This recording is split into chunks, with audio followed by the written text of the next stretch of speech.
So I've been thinking all day about how I'm going to intro this really special episode for me, getting to talk with a musician I've known maybe as long as any other musician I've ever been lucky enough to play with. We go way back, and we have a lot of connections, a lot of different threads to how we know each other. And to say that I am just a fan of his music and just him as a human being is the understatement of the century. I just absolutely love him to death, and I can't wait to just talk about his history, our history, and just everything in between. So all of that said, it's just it's an absolute pleasure to welcome my pal, Mr. Tim Hamilton, to the podcast. Hey, Tim.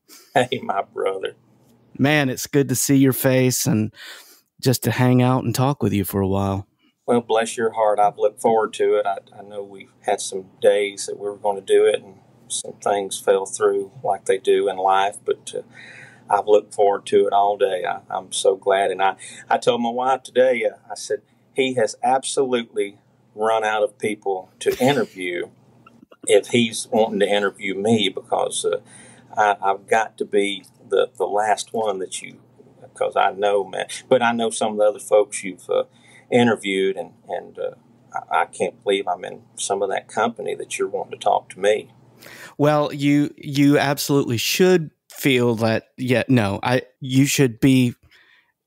You're at the top of the list as far as I'm concerned, and I'm just honored that you're here, and we're just, everybody that knows you knows just how amazing you are, and I just, man, oh man, we got to play music with each other a few weeks ago as we're recording this, and yeah. It's I'm really thankful for that, and getting to stand next to you on stage and listen to you play is it's a pretty big highlight of my life. Well, brother, I feel the very same about you, and it makes me feel really old, because when I talk to people about you, I tell them that I've known Brad since he was, and I go knee high with my hand there, because I've known you and your family for so long, and like you said, we've got so many threads that cross that have put us together and our families together, and I don't think it was any mistake that God put us together and getting to play together, because I just I feel most blessed, because you're one of my favorite bass players, one of my favorite singers, one of my favorite people just to hang out with. If you couldn't play or sing a note, I've always loved you and your family, but it really helped that you could play and sing like you do. Well, I feel the same way about you, man. Just the conversations that we get to have before the gig or during the gig or after the gig, and the fact that, oh yeah, we also get to be on stage and just laugh and cut up and play songs together. That's just the icing on the cake as far as I'm concerned. Oh, man, me too. And it never seems like enough time either. I told Misty when we left that gig 2 or 3 weeks ago, I said, those things just go by so quick, and you were so gracious to drive all the way down from St. Louis to play it with us, and there was a chance that we weren't going to get to do it because of the rain, and I live 15 minutes from there, but I told Misty, I said, I really don't want them to cancel this, because I'm looking forward to playing with Brad and everybody else in the band. But I said, Brad has driven from like Mars to the moon to get here, man. And we didn't really know till about 3:30, I think, until 3:30, 4 o'clock when the rain stopped, that we were going to get to play the gig. Yeah, I was worried about it. I mean, as the week went on and I'm looking at the forecast, I'm thinking, I really hope this happens. I was really concerned that the thing was going to get rained out, and the big man was looking out for us, that we got to go through with it, and we had a pretty good crowd show up, and everybody was into it, and it was good. We did. I really think that more people would have shown up. I think the weather kept them out, but I felt the same way about the Lord blessing us with us, because I thought about that old Tom T. Hall song when he said it. I believe the good Lord likes a little picking too. I think he wanted to hear us pick something that night. Yeah. So he parted the clouds and let us do it. And it sounded so good on stage. My monitor mix was good, and just everything was balanced really well. And yeah, it was easy. You know, sometimes you can go play those big stage shows and with full production and backline and all that, and it can feel like a little bit of work, but that one was about as easy as it gets. Well, you're probably in agreement with me. I have yet to play the perfect gig. I mean, something always goes south or something's not always right. But that one probably was almost near perfect because I know you had family there. I had family there. My brother and sister was there. My wife was there. And I know your dear mom was there. And yeah. Didn't you have some cousins there too? I had cousins that came too, yeah. So that was special. But you know, getting to play with that group of guys, and I know you feel the same way I do. It's just great musicianship. That morning was the only morning that we've ever rehearsed that I know, you know, all of us together. And we just kind of just did it just to kind of just go over the songs just real quick because we hadn't played them since, and we didn't play them all then like a year ago, I think. Right. We get together like once a year for like a little reunion gig somewhere, and that's kind of all we do now that you've moved way, way away. I know. Since I moved to the other side of planet Earth is what it feels like sometimes. Wow. You know? Man. Yeah. Well, you just made the drive up here to go to Branson, so I know you know. I said, Lord. I said, I almost thought about moving up there while I was already there because I didn't want to have to drive again. I just wanted to call and have somebody pack up our stuff and bring it up. Yeah, we've decided to stay because we don't want to make this drive back to Georgia. Right. Oh, Lord. I think that's probably what happened to us. We came up here for Thanksgiving one year and we just said, nah, we're not going to do that again. Right. No way. We can have the honey baked ham shipped to us. That's exactly right. Right. That's it. You know, we're talking about Across the Wide and you know, and I'm going to go back and ask you a million questions, but I'm sure you feel the same way that I do, that getting to play that kind of music with people that know how to play it the right way feels more few and far between than it used to. Do you notice that too? That it's not 1,000%. Yeah, it's not a and there are still people that play traditional country music very, very well, but it used to be a much larger group than it is now. You know, our heroes are going away, aren't they? Oh, man, every day. And you know, just, I mean, it's a shame. I talked to a buddy of mine today, and we were talking about that very few times do I get to work on gigs that I love the music and love all the musicianship. It seems more like I do it more because the money's good than the enjoyment of it. But I still enjoy playing. I mean, don't get me wrong. I still love playing. I never get tired of playing. But the music I love to play and that I love for my instrument, steel guitar, is you know, I could play 3 hours of shuffles. And, you know, it wouldn't bother me a bit. And I know you love shuffles. You're one of the best in the world at playing and singing that stuff. And I've always loved it. But they're still doing that stuff out in Texas. My buddy, Al Boo Miller, that plays steel with Gene Watson, he still gets to play great music every week with Gene. And I know several guys that are still getting to play some great music. But it's not as, I mean, you could go to shows like that anywhere every weekend, and now it's just you really have to. It's 90s country band, and it's so funny. The kids today, I work with probably 6-7 different bands, a couple of acoustic guys that I play steel with them, but 3 or 4 of the bands are 90s country bands, and all the kids now they think 90s country is classic country, right? And it probably is to them. I mean, I shouldn't laugh at it, but it makes me feel so old because to me, you know, late 50s, 60s, and 70s for sure is my favorite decades for just real good fiddle, steel, and, you know, just great country music and great songs with that said something, that had a great story. But yeah, it's a shame. But you don't know that those guys we get to play with across the wide. I've always loved the fact that their original stuff, and it showed their love for cover stuff, because they wrote so many great original songs that had that old country feel to me, and we got to play. I know that Records and Bottles CD that we did with them. Yeah. Just, man, it's just like every song on there is so good, and I could hear it being played on the radio in the 90s or in the 70s and 60s, and it's just that good kind of music that I know we love to play. But yeah, it's not it's dying out. I hate to say it, but it is. I occasionally will go back and listen to that album again, and I recently did. And I have so much pride. I'm sure you feel the same way as I do. I have so much pride for an honor for getting to play on that and sing on that with Across the Wide.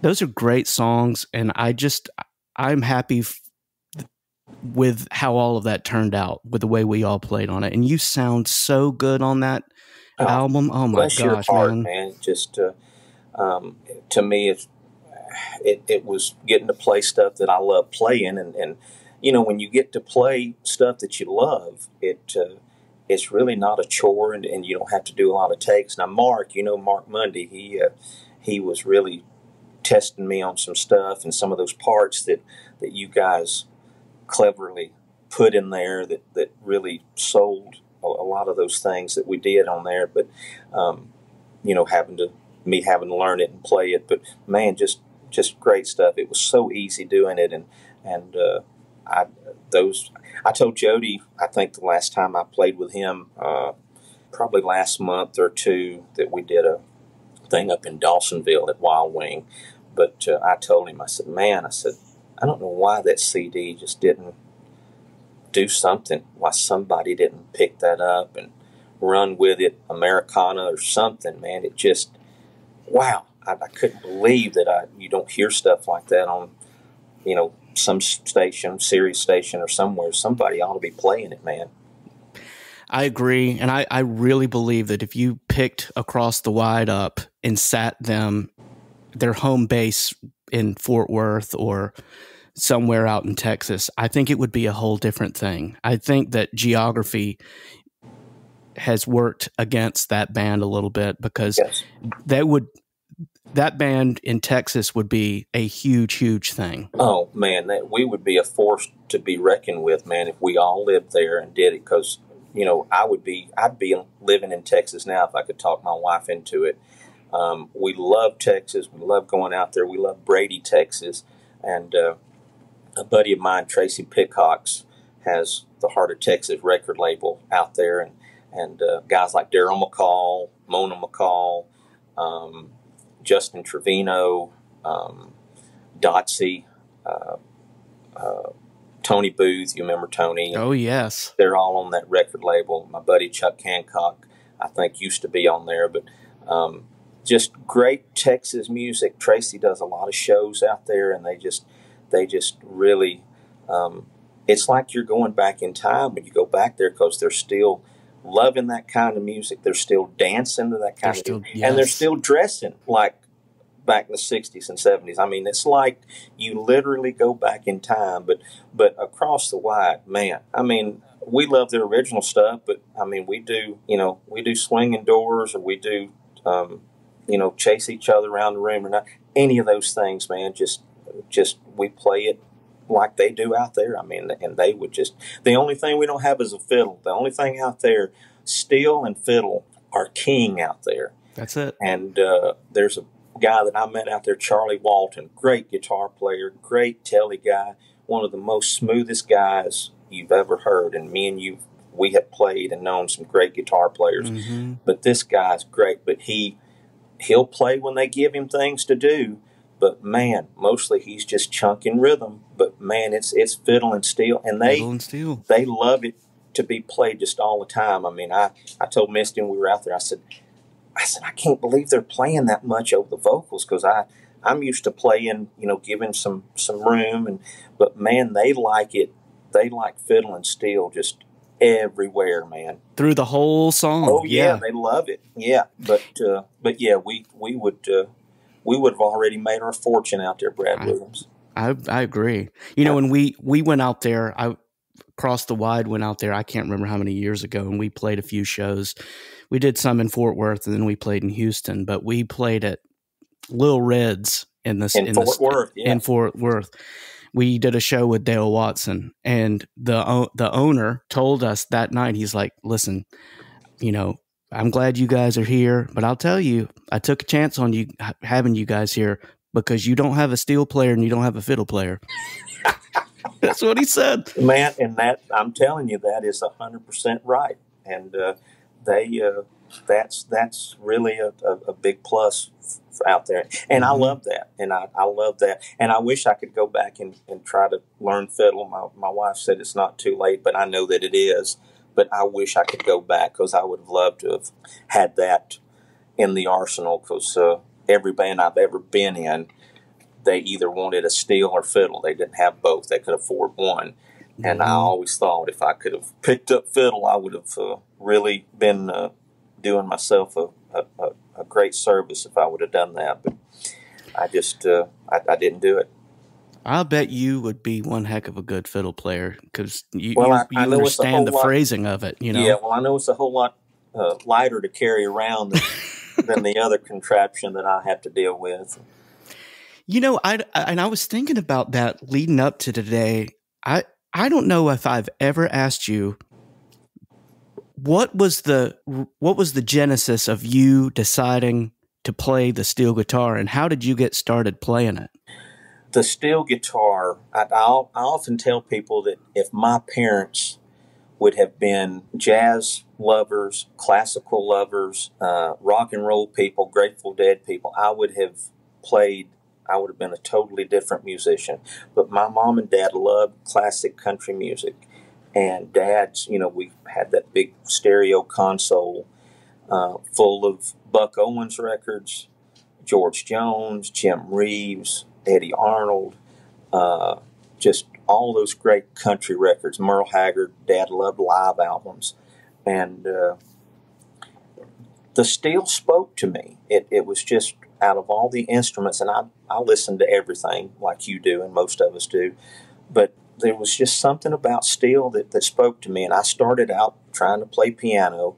I hated piano lessons, and Dad played guitar, so Dad taught me my first chords on guitar, and Dad sang and played, and he was a truck driver. He always wanted to be a country star, but never made it. But he taught me some chords on the guitar, and when I really started taking off, he let me play one of his good guitars. But he had brought a steel guitar home.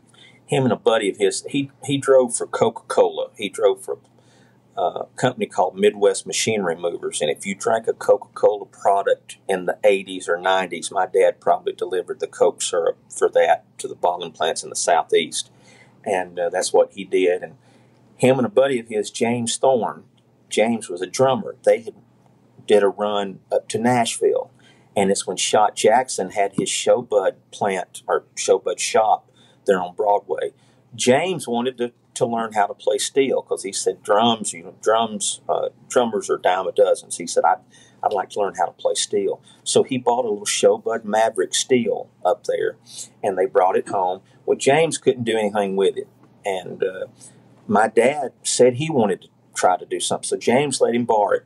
So our basement was our music room. Dad brought the steel home, and he told me and my brother, set me and Todd down, and said, do not touch this. It's not mine. Don't mess with it. Well, you might as well told us, go ahead and play it or mess with it. It's like a wet paint sign, you know how kids are, So I got home, I would get home from school, and I had just started high school. I was probably a freshman in high school.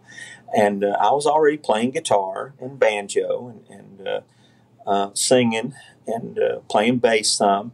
But Dad came home early one day from work and caught me on that steel. And he raked me over the coals, pretty good. But then he grabbed his guitar and said, "Let's see what you can do." And, so he was, he was just that kind of guy. But we didn't know it then, but it didn't have a knee lever. It was supposed to have one knee lever that I think lowered the E's, but it was a student model. It didn't even have a knee lever. So Dad bought that steel from James, and but James told Dad, he said, "You're going to have to get him a better steel, because if he's going to do anything."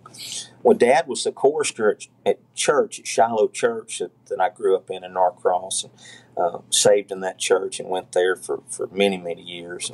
And the chorister always was responsible for getting the singing groups to come out, So Dad had brought the Liberty Quartet out, Gerald Sweat, Jackie, and all those guys. So we had sang a couple of songs before they got up, and I played banjo. I think I played guitar, and Dad sang. And so after the service, Jackie, the tenor singer, was telling somebody, he said, "I would love to have a steel guitar player in this band." And my dad overheard him, and my dad jumped in and said, "Well, my boy plays steel." Well, Jackie about lost it. He said, "Are you kidding? The one that was playing guitar and banjo?" My dad said, "Yeah." He said, "We'd love to have him come to rehearsal," and come in there off Spot Road at Joey Perkle's house, the piano player's house. He told Dad that's where they practice. So Dad got the address. I had my license too long, and they told us what night. So me and Todd, my brother, rode over there with me. And right when I got there and came in, they said, "Well, where's your steel?" Because I brought in my guitar and banjo. I said, "Man, listen, I don't have a steel." I said, "I've got a student model." And I said, "My dad really stretched it with y'all." I said, "I can make a few chords on steel." I said, "But I don't have a steel." And I said, "If y'all don't want me to rehearse with you," I said, I understand, because I'm here under false pretenses.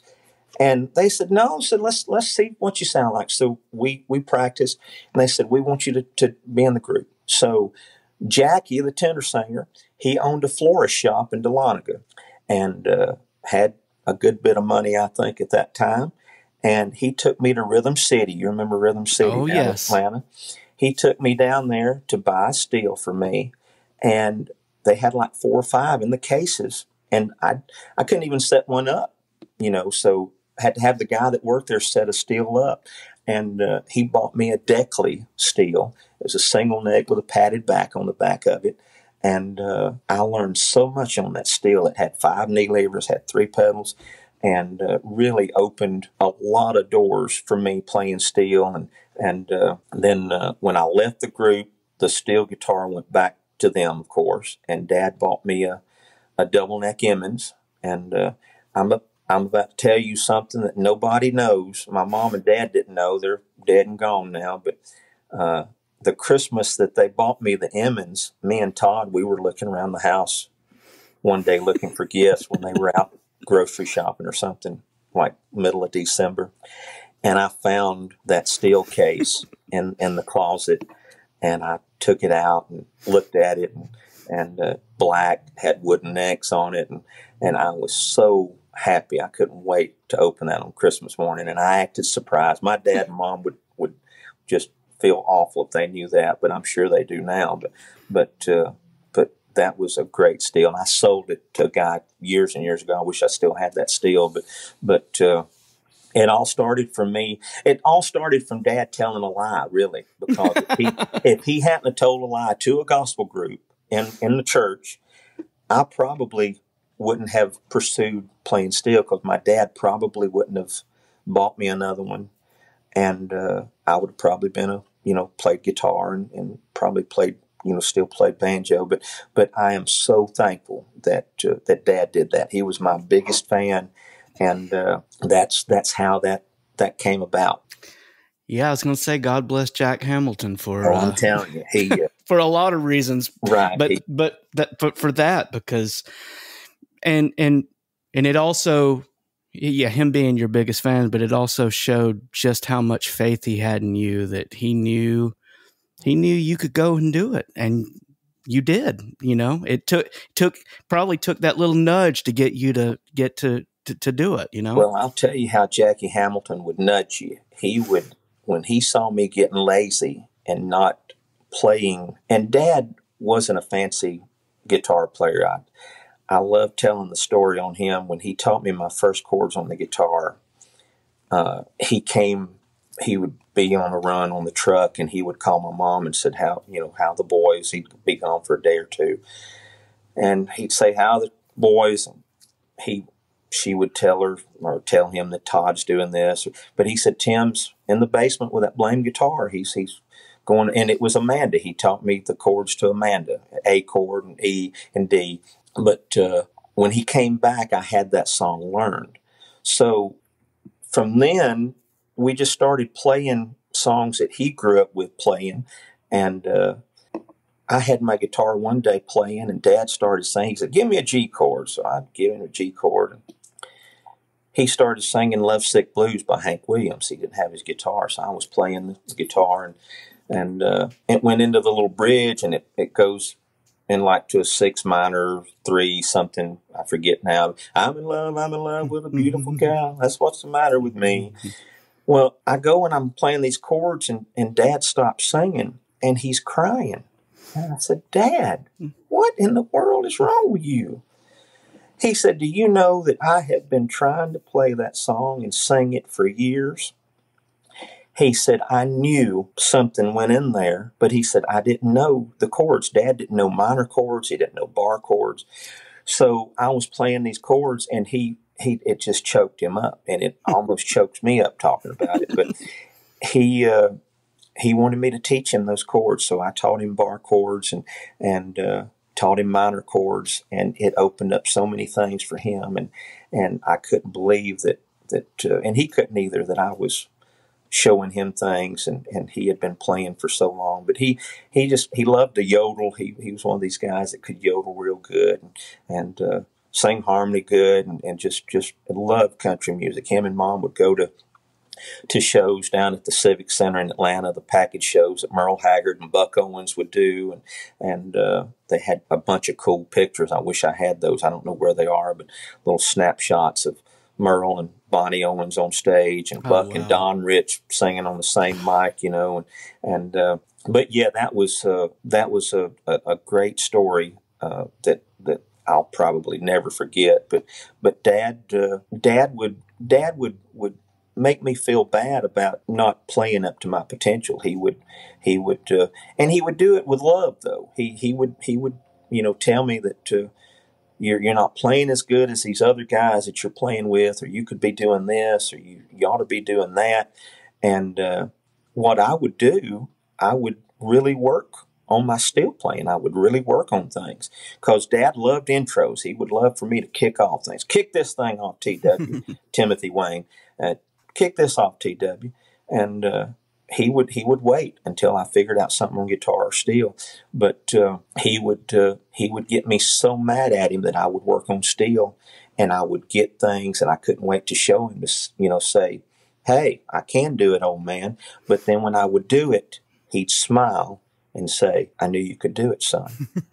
And so he knew, and I'm that much like him. I mean, he knew if he made me mad enough for me to do it, he was getting what he wanted. And unbeknownst to me, I was, getting what I wanted too. I was learning more about it. So, but great Dad. He would buy me instruments, spend time with me and Todd. He would come in from work, and my brother played drums, and he would come in from work and still have his uniform on. He had dark green pants, light green shirt, and cowboy boots, and he'd come down there, and we'd start playing and singing, and Mom would holler from upstairs. She'd open the basement door and say, supper's ready. And we'd play 2 or 3 more, and then she'd come back and say, Jackie, supper's getting cold. He said, okay, Mary Frances. We'd do 2 or 3 more. But she'd call back down, I'm not going to call y'all again. So we'd do about 1 more and we'd go up. But he loved playing music with us. We'd play at little family reunions and things, and play at people's houses, like we all used to do back then. And you didn't get paid. You just got fed real good, and, got to have fun like we did at JB and Jeanette's and all kind of places, like that. But yeah, what great memories I have of Dad helping me.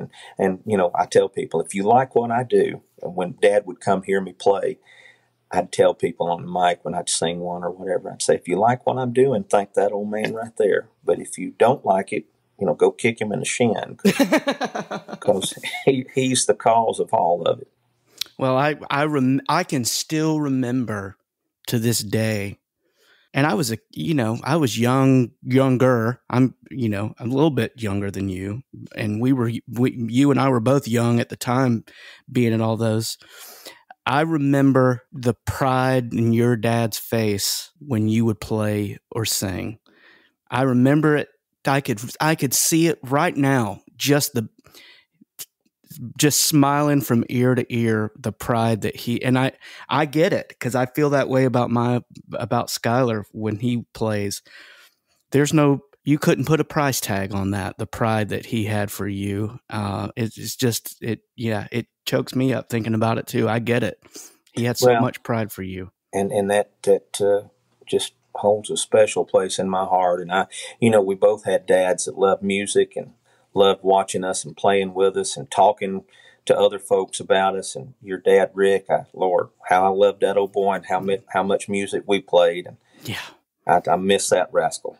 And your Uncle Donald, we got to play gospel stuff together, and that was another thread that we've got. Your I guess Aunt Betty. Yes, they lived up the street from us in Norcross, and they had a swimming pool, and we'd go up there every summer and swim. And Betty and Lane, but we would go up there. But that's how we met Ricky and Donald Williams and Morris Stansel, and they had the trio, and Dad had them down at the house. We had a piano down there, and they came and played and sang, and your grandmother, your grandfather, my grandparents came up with them and loved them, and we've got so many connections, me and you, and that's usually what we talk about when we get together and when we're backstage before we go play. We talk about all those folks that are no longer here that we miss so much. Yeah, it is amazing. Like we were saying, just all the threads between, with your family and my family on that side. And then to talk about on my mom's side, you and we should have been recording when you and I were having this conversation a few months ago, talking about the music education that you and I both got all those years ago, sitting at Robert Team's house. Wow. With Doyle Barker and Paul and JB and Jeanette. And I could never say enough about what those experiences meant to me. And I know you feel the same way. Oh man, what great folks. And we saw Jeanette last year, her and Darlene, and at a funeral, and Jeanette's just the same old Jeanette, and just happy, that smile. You can tell it a mile off. But your Uncle JB, one of my best friends in this whole world. I loved him. He tried his best. I don't know if you know this. He tried his best to get me to pick like Chet Atkins. He wanted me to do that thumb style thing, and he tried his best to get me to do that at his house. I'd go visit him, and I just wouldn't take. I just couldn't. I wish I had now, but because that's a dying art in itself. But I think Doyle Dykes is about the only one doing it now that I ever hear of any notoriety. But JB loved that playing, and what a great bass player, what a great musician he was. And that's crazy because Dad, when they were in school, Dad went to school with Jeanette, and they were in a quartet together. So really, yes. And see, I didn't know if you knew that or not, but they had a quartet together and sang together in the quartet. So, it was just, there's no way that me and you wouldn't have been playing music together sometime. Because, y'all lived right there at Gerald Sweatman, too, for years, didn't you? We lived right up the street from them. Yes, and just all those influences and all those, it was just, it's like we're talking about another time, man, when things were, it's like we all lived on the same street together or something. And it really wasn't that way. But I don't know. It's like people knew everybody better and stayed in touch better. And it's crazy because I mean, me and you are looking at each other now, and you're in St. Louis, I'm in Canton, Georgia. But I mean, we stayed in touch more, it seems like, back then than we do now, and we've got so much technology. This is like Jetson stuff to me. I love the Jetsons cartoon, Mm-hmm. and I know out of all the things they've got, which I'm looking at our little shark vacuum that vacuums our house for us now, but they would talk to people on the screen. Right. I thought that was, that's never going to happen. And here I am looking at you, and I know I'm looking good. You're looking at me too. Looking good, but man, it's like back then. I mean, we had church, we had singings, we had family reunions, we had, all day singings, dinner on the ground. And and we had those jams that we would have at Roberts, at JB's. And it just, nobody does that anymore. No, I feel so lucky that I got to grow up when I did and where I did. Amen. I am so thankful for that for so many reasons, and I tell my kids that a lot, that it was just a different time.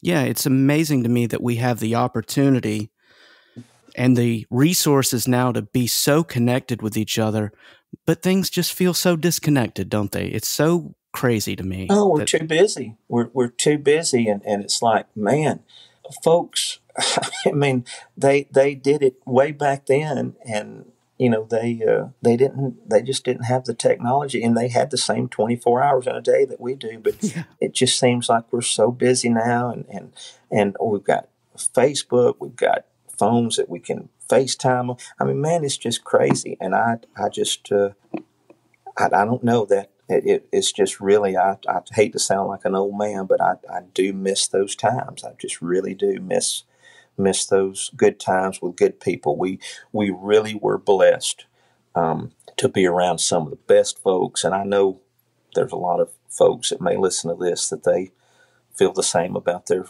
family and friends, but I know a lot of your family and my family and your friends, my friends, we were really blessed, man, to be in that spot that God put us in, because I cannot believe how blessed. Yeah, it's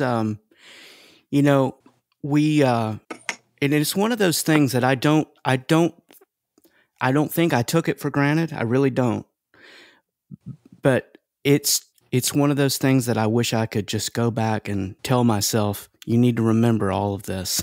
You need to remember these moments, because they're going to stay with you for the rest of your life. Well, and we just didn't know they were going to be over as quick as they were too, and that's another thing. And I'm like you, I never took any of that stuff for granted. I always look forward to going to JB and Jeanette's and drinking Jeanette's punch. Gosh, Yes. I wish I had a bowl of that now, about a gallon of it. But I couldn't wait for the time when we took a break to go drink punch. But we talked about JB being such a good musician, but Jeanette, a great piano player, and just wouldn't do anything fancy. She would just play the song, and it was just sweet. It's just great.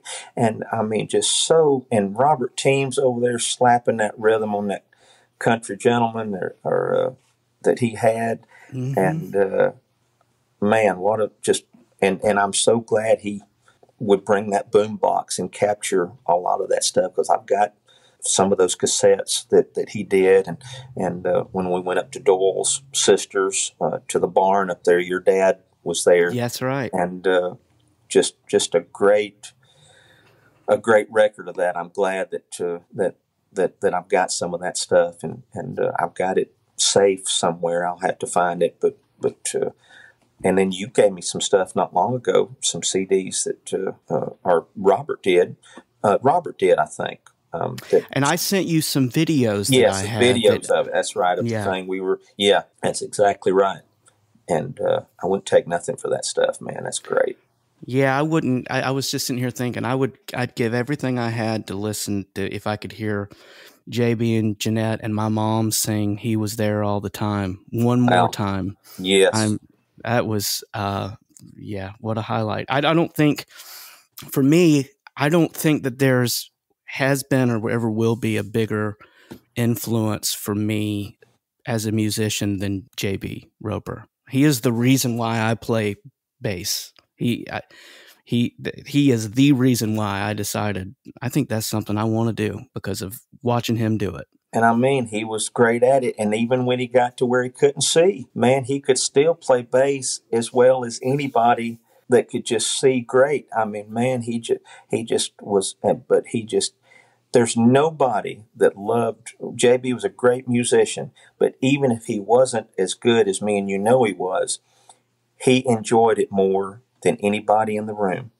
That's it. And he just, I can see him smiling right now, sitting there in a flannel shirt. If it's wintertime or summertime, he's probably in a flannel shirt too. That's it. But I can see him with them legs crossed and him playing and just man, he just loved it. And it really, it meant so much to me that he took time out to take time with me and to let me be around him and get to listen and get to be a part of those jams. Because, you know, that's where I met Doyle Barker. He couldn't wait for Doyle to play some with me and me to play some with Doyle.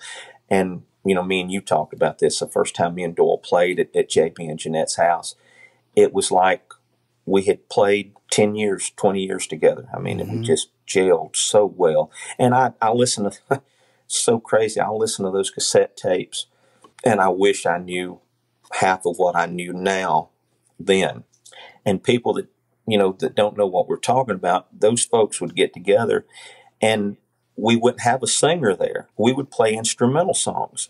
And see, up to that point, I was used to playing with my dad. And I would, you know, at home, I would sit with, and I did this when I played gospel music too with Liberty Quartet. I would sit with a Telecaster strapped around my neck and set it in my steel, and I would go back and forth. I could play my telly with my picks on, and then I just get my bar and play steel. And it was like, you know, you had two guys playing, but we would play instrumental stuff at JB and Jeanette's, and it was stuff I had never heard of before. But I was used to playing behind a singer. And, man, when I got over there and they were playing, you know, Old Joe Clark, that was our theme song, I think. That's what we started with every time. But they would do all these Mansion on the Hill and Sweet Bunch of Daisies. And gosh. And that's, you know, Sweet Bunch of Daisies. You know, we were talking about it. And I played that at one of the last steel shows I played at. But I always tell everybody that I learned it from Doyle Barker, not Chet Atkins, but Doyle Barker. But no, that made me a better player playing over there with those folks, because I would go home and I would listen to the cassette that Robert made me, and where I just really murdered things that I was trying to play. I would work up some rides. I would work up some things to play, because the next time we got together, they'd almost play the same songs again. And it was just really, and I can see Doyle Barker sticking out that foot for an ending. You know, when he stuck that foot out, you're about to put an ending on you. And, but man, it really made a player out of me doing that stuff, because it really got me to playing melodies and things. And I probably never, I would have, but it would have been a whole lot longer before I would have if I hadn't done it with them. Yeah, we could have, you know, you could go spend thousands of dollars on a music education and not learn as much as the two of us did sitting in those people's houses and listening to them play and getting to play and sing along with them. It was everything that, you know, it was everything to me. And I know it was to you too, Tim. Me too, brother. Yeah, I miss them. I miss those times. Yeah. I wanted to ask you about some of your steel player heroes, because I know they're, you know, I think about a lot of the players that we hear that were on records, and, you know, you have the Buddy Emmons or the Hal Ruggs or the Lloyd Greens, or who are some of those, which players influenced you the most and why? Well, you just mentioned him, and that's why I love you so much. My hero is Lloyd Green. To me, that's the master. He's still playing great, still got a great ear, and I've had just the great pleasure of getting to to email Lloyd every now and then. He'll email me back, and we hadn't talked lately, but he just a great. I mean, he's the influence. He just had a birthday a couple of days ago, 2 or 3 days ago. But any of those guys that were on those great records, I mean, all those guys, they all had their own style. And you know, you mentioned Hal. Hal played on all the Loretta Lynn stuff, and you know, John Huey played on all the Conway Twitty stuff, and you know, he toured with Vince those 10 years and just played some great stuff with Vince. And Weldon Myrick played all that Connie Smith stuff, and just so many things, Opry things. Hal Rugg, I loved Hal too, but Pete Drake, all those guys just had great styles. And Lloyd played on, you know, all Charlie Pride stuff, a lot of RCA stuff.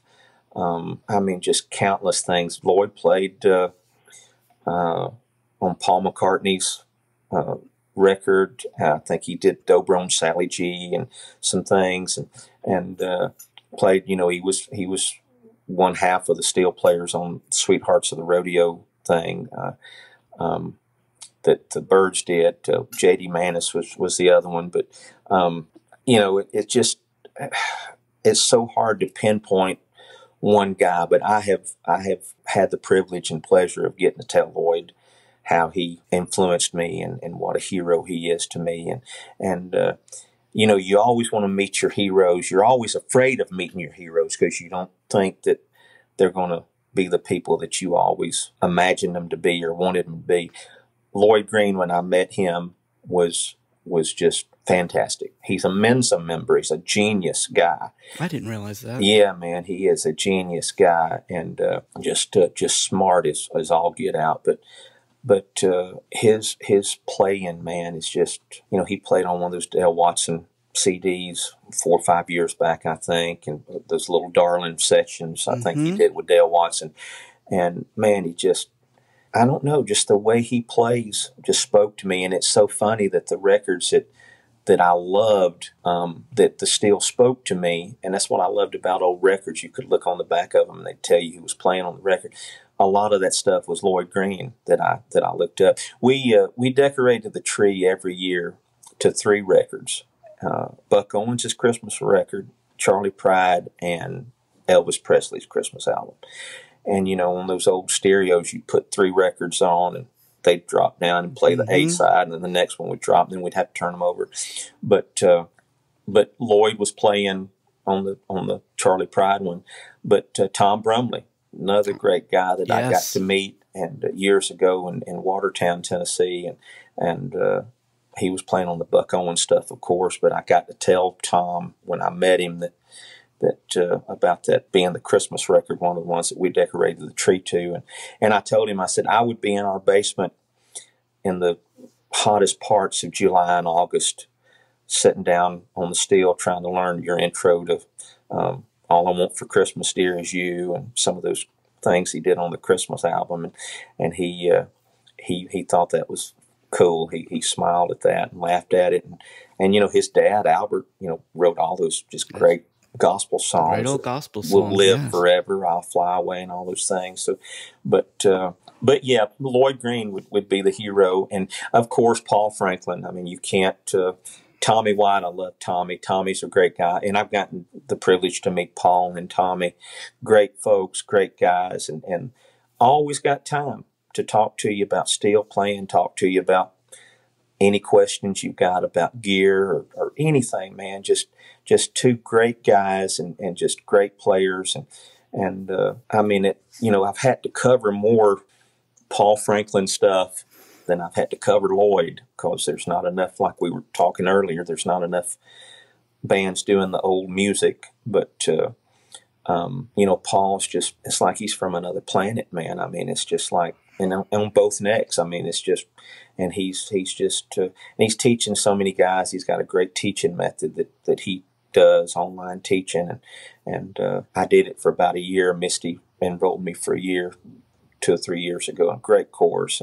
And it just, I didn't even scratch the surface of what I didn't know. I mean, it just, but man, just a great teacher.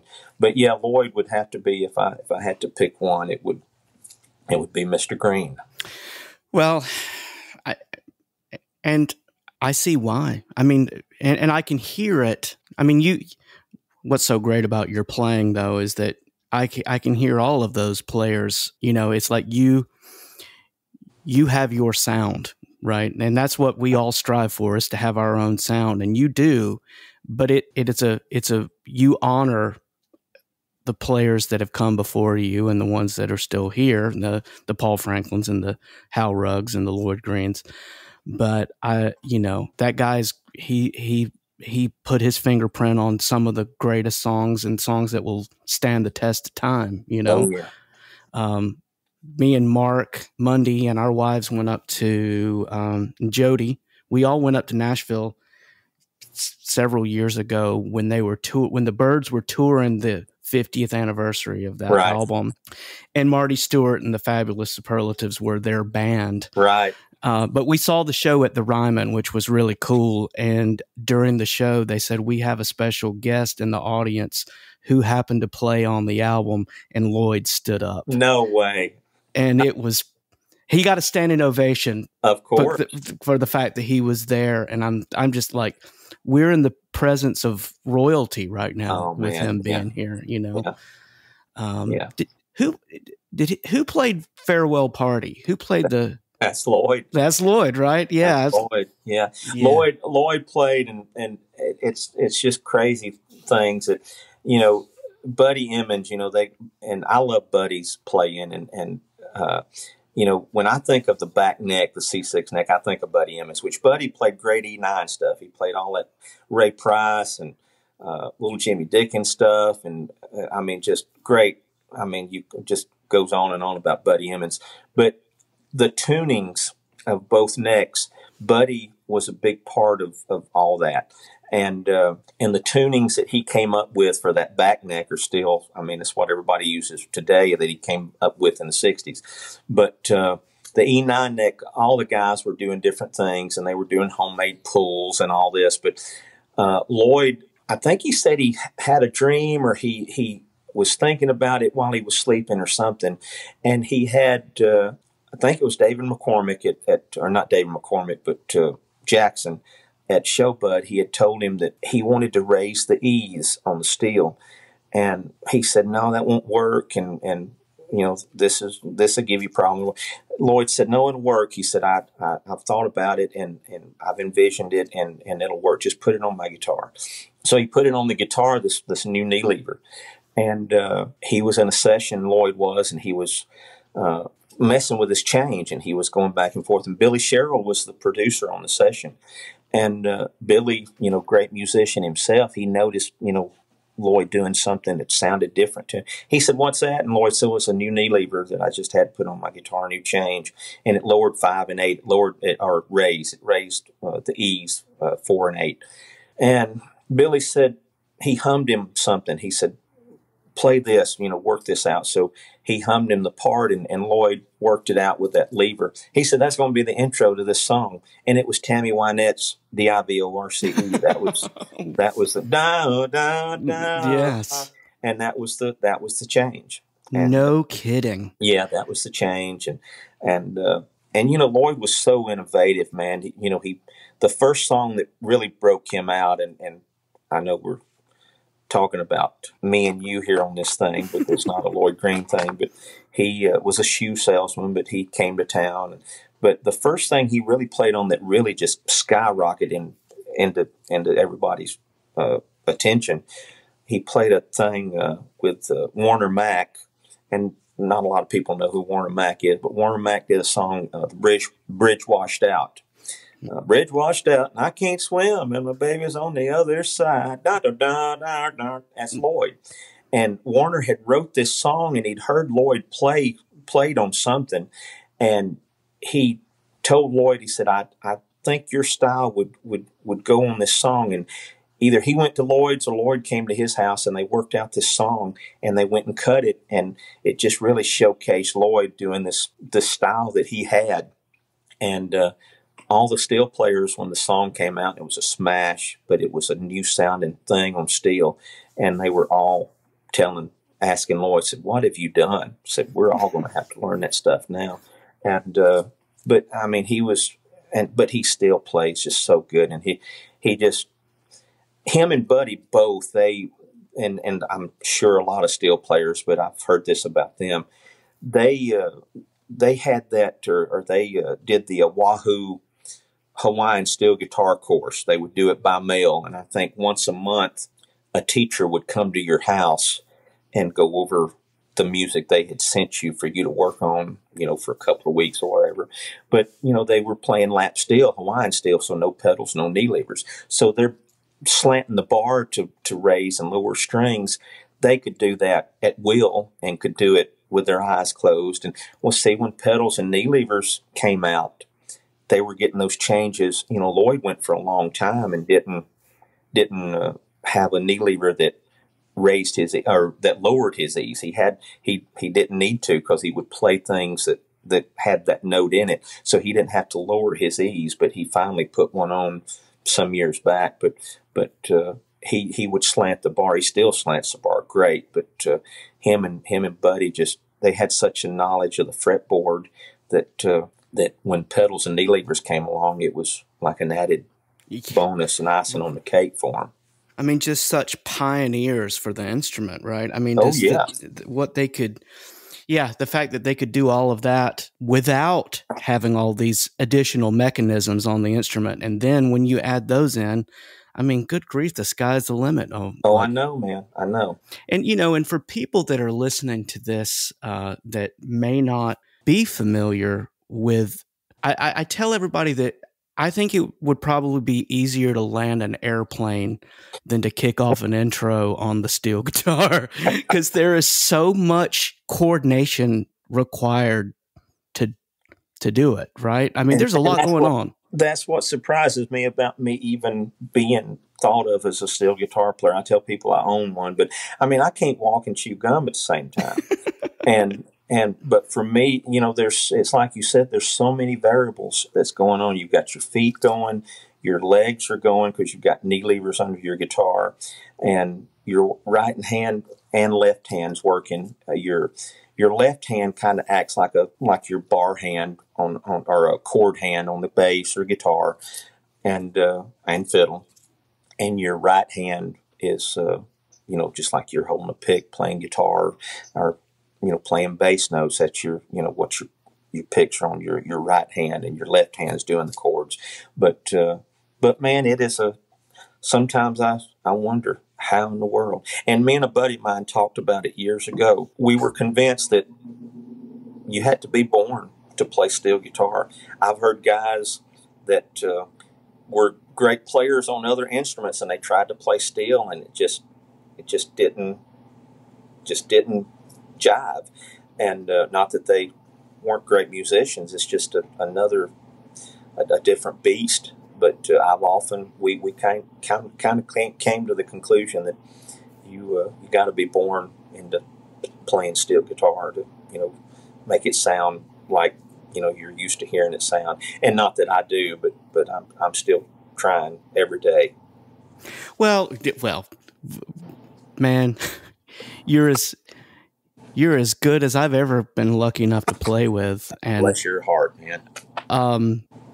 And I think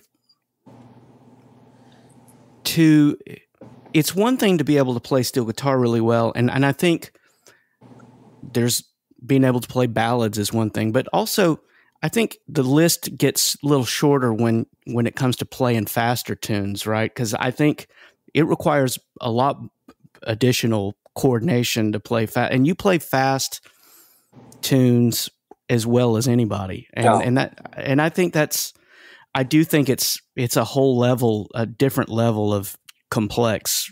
Well, it's getting harder every day to do the fast songs.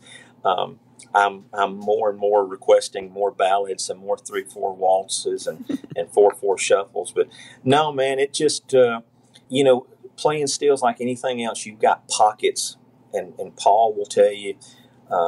Doug Jernigan's another guy we didn't mention earlier. Oh man, Doug, yeah. Doug made his bones playing fiddle tunes on steel, and he'd play Orange Blossom Special on steel, just flawlessly, and he still does. And he plays all those great Arkansas Traveler and just those great fast songs. But you've got pockets that you drift in and out of that you know the notes there will work. And, like when we play, One Way Rider, we played it, our White Freightliner. White Freightliner, yeah. It's just, you've got things that you can, you can walk up ascending licks and descending licks and single stuff and 2-3 string licks. But man, it's just, I tell people it's smoke and mirrors with me, because if you've heard me play long enough, you'll hear a lot of the same licks if you're around me enough or play enough music with me. But I still try to learn new licks and try to, I try not to get complacent, and I try to keep my ears and eyes open, because I teach still, and I've got some students, and they don't let me get lazy. They like for me to teach them new things, and it teaches me, it helps me with my playing, because I'm still blessed to play a good bit, and I'd play 7 nights a week if my wife wouldn't divorce me, but I know she would. I'd probably have to move to St. Louis, live in your basement or something. But come on, I'm ready. But no, Buddy Emmons said something I will never forget. He said, if somebody ever tells you they know everything on steel, they're lying to you. He said, there's no way you can learn everything that there is to learn on steel guitar. And I feel that about really any instrument, but steel is a little more intimidating than some other instruments. But no, I believe that I don't think anybody, even the best, don't know everything on it, but boy, it sure sounds like they do sometimes. Well, and it shows, players like you, and I think of people like you mentioned Paul Franklin, and that you can tell that he is still trying to get better and better as time goes on, which proves your point that there's still stuff to be learned. And if you're like me, I think the older I get, the more I realize how little I really do know about it, right? It's like, oh yeah, there's so much to learn about playing and just the emotion behind playing, Well, it's me and you both know, and I know you do, and I hope I do. One of the secrets to playing music is, and I've always heard this from older guys and great musicians, it's not the licks that you play, it's knowing when to play and when not to play. Yeah. And that's the secrets to really saying something, because if you're playing all the time, if you're not letting something breathe, if you're not letting something, other guys do things, and just when you come in and do something, it says more if you just kind of pick and choose where to come in and out. And I've always tried to do that, because I've heard guys that played loud, I've heard guys that played all the time, and me kind of thing. And I've always tried to learn something from everybody, either if they were doing something good to learn it, or if they were doing something bad not to pick that up, because you hear people talking about so and so doing this or so and so not doing that. So I've always tried to learn from everybody that I've been around, and I really love listening for a while before I come in with something, and I feel like it says more, and it doesn't wear people out on what I'm doing. Well, you do that, and I watch, on being on stage with you, or being in the audience and watching you play. I can tell you're constantly observing everything that's going on around you and responding to it, instead of just waiting to say, "Hey, listen to what I can do." You're contributing to the group and contributing to the song. And look, man, that's what we're supposed to do. That's what we're supposed to do. And it seems like such a simple concept, but you and I both know that not ever, it doesn't happen that way all the time with it doesn't with some people. And it, and I know we talked about the old days and people that we grew up around, our relatives and friends, but I have got to really go back to that and just attribute me doing that now to what I learned then. I mean, when we were playing those little jams, when we would get a little quiet and let Jeanette play, we'd quiet down and let Jeanette play because she didn't have a mic on the piano, just a upright piano. But she would play. Dole would play. I'd play something. And, man, that trained me to know there's a time and place to play. And I enjoy other people playing. And I love hearing you play bass, even though bass is not a lead instrument, and you don't play it like a lead instrument. You play it like the way a bass is supposed to be played. But the things that you do, man, the way you set things up, and the little three minor walk down that we do, the little things we do. I don't have to tell you when I'm doing that because you fall right in. But you play bass like I would play bass if I played bass. I mean, it just, and I love listening to you. I love listening to drums. I love listening to acoustic. I love listening to lead guitar player. I love listening to a fiddle player.